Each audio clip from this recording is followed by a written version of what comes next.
রাস্তার আদব ছয়টি,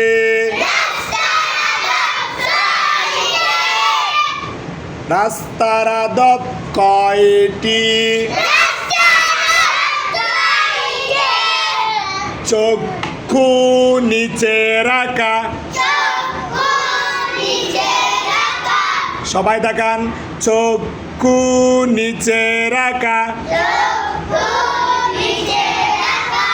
নিষিদ্ধ বস্তুর দিকে না তাকানো, নিষিদ্ধ বস্তুর দিকে না তাকানো, কষ্টদায়ক, কষ্টদায়ক বস্তু, বস্তু মানে জিনিস, কষ্টদায়ক বস্তু রাস্তা থেকে সরিয়া ফেলা,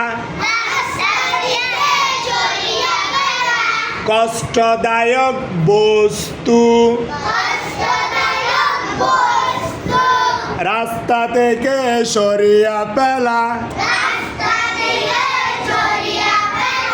অর্থাৎ কাটা, তারপর হচ্ছে কাঁচের বোতল ভাঙা, পাথর, ইট, এরকম যদি কোনো কিছু থাকে কাটা, এই বিষাক্ত জিনিস বা কোনো যে কোনো জিনিস, কষ্টদায়ক বস্তু, যে কোনো জিনিস রাস্তার মধ্যে দেখছেন, এটা কী করে ফেলবেন? সরাই অন্য জায়গাতে ফেলে দেবেন, ময়লা যেখানে সেখানে ফেলে দিবেন, যেখানে মানুষে হাঁটা চলাফেরা করে না। এখানে কথা বুঝছেন? নাকি কাটা দিবেন, রাস্তার মধ্যে কাটা দিবেন? আমরা কি মানুষকে কষ্ট দিতে চাই? মানুষকে কষ্ট দিতে চাই না দোয়া নিতে চাই? হ্যাঁ, তাহলে এটা করতে হবে। কষ্টদায়ক বস্তু রাস্তা থেকে সরিয়া ফেলা, সালাম দেওয়া, মাশাআল্লাহ, সালাম দেওয়া, সালামের উত্তর দেওয়া, ভালো কাজের আদেশ করা, মন্দ কাজে নিষেধ করা, করব কি করব না? সকলে বলি ইনশাআল্লাহ। আরেকবার বলতেছি, শুরু থেকে খেয়াল করো। রাস্তার আদব ছয়টি, আবার বলুন,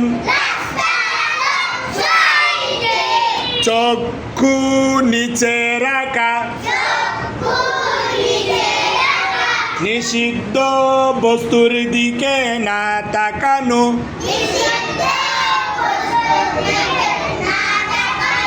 কষ্টদায়ক বস্তু